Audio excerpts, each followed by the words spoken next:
Magandang araw, magandang buhay, maganda tayong lahat. Naisipan ko namang mag-video ngayong araw dahil ilang araw din tayong walang video. Ipakita na po na ako sa inyo ang ako ang backyard garden. Magbisaya sa ako, kalitod kayo magtagalog. Grabe nga dito yung sagbot dito sa aming likuran, hindi pa ako tapos taguna pero grabe, tumubo na naman ulit. Tulad nga yung pagmamahal ko sa kanya, bumalik na naman ulit. Hala! At nakita nyo naman, ito nga pala ang backyard garden. Paulit-ulit ba ako? Pasensya na guys. Yung pinakauna ay yung mga okra. Tapos, yung sa kabila ay mga talong. Ito naman ay mga winch beans at patola. Medyo na problema gani ko diri banda kay akong mga patola ug winch beans nagkakatay na siya, tapos ako wala ko'y kawayan. Sige kog sugo sa akong pangamangkod, nakuhaan ko nilag kawayan pero murag walay mga dalunggan. Mag 1 month naman at ako sigig sugo sa ilaha pero hantud karon wala lang gihapon. Ito yung aking kalabasa. Okay lang naman kalabasa kay pwede naman ito magkatay sa yuta.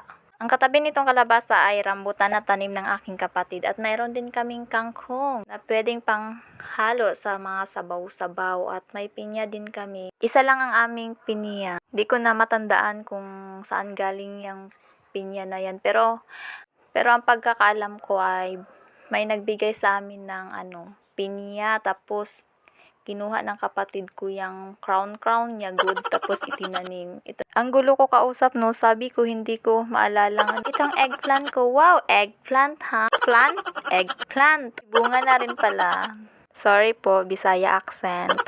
Isa rin tong aking balatong, ang aking ginaproblema ba kay naging gabok naman itong sako na ginawa kong latayan para sa kanila. Uy, kaya nilagyan ko na lang ng kawayan. Kumuha ako ng isang kawayan doon sa kural ng aming silingan. Hala, hindi po. Akala ko nga dati hindi ito magkatay ang aking mga balatong dahil ano ba? Wala na akong maisip. Dahil parang nag-matured na sila ba? Tignan. Pero mga ilang days, napansin ko, nag-udlot na sila. At gumagapang na rin. O tama, di ba? Gumagapang. Dito pala sa may sitaw o balatong, wala ka OA. Sa likod niyan o sa tabi niyan ay dati naming basurahan. Hanggang ngayon, basurahan pa rin namin. Nagkalat lang yan dahil kinakhan ng mga manok. Yan sila naghahanap ng pagkain. Alangan, aabugin ko. Mapapas mo sila. Kasalanan ko pa. Magutom yung mga manok. At sinusunog din namin yan minsan. Para hindi tumatambak ang aming mga basura. Siguro everyday. Hala, hindi po. Wala talaga akong kwentang mag-voice over, diba? Bulol pa. At ito, gibilang-bilang ko na nga itong bunga ng aking okra. Binilang ko kung ilan ba kaming lahat dyan sa puso mo. Hala, okra ang pinag-usapan. Naging love naman. Meme, tama na. Hala, hinausap ba naman yung sarili? Fairness sa mga okra ko ha, ang liit lang nila pero may bunga na. Paka-OA.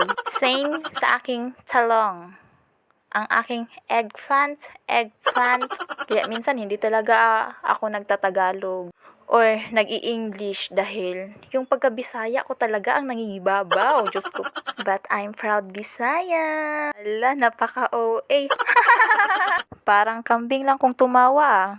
Pero parang mas kahawig yung kabayo. Pabalik-balik nga ako dito sa aking okra. Di ko alam. Gusto ko lang bumalik sa kanya. Hala!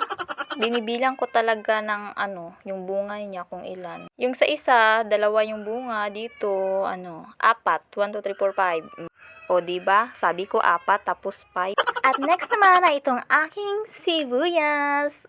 Onion. Kailangan pa dalagang ganun. Ang OA ko na talaga, sobra. Ganito rin pala dito sa amin tuwing hapon. Huni ng mga ibon, huni ng mga hayop, huni ng mga silingan ang marinig nyo. Charot! Hanggang dito na lang muna. Pagod na po ako mag-voice over. Nagreklamo si OA. Pakinggan nyo lang itong mga huni ng ibon. Hindi yung huni ng mga silingan namin ha.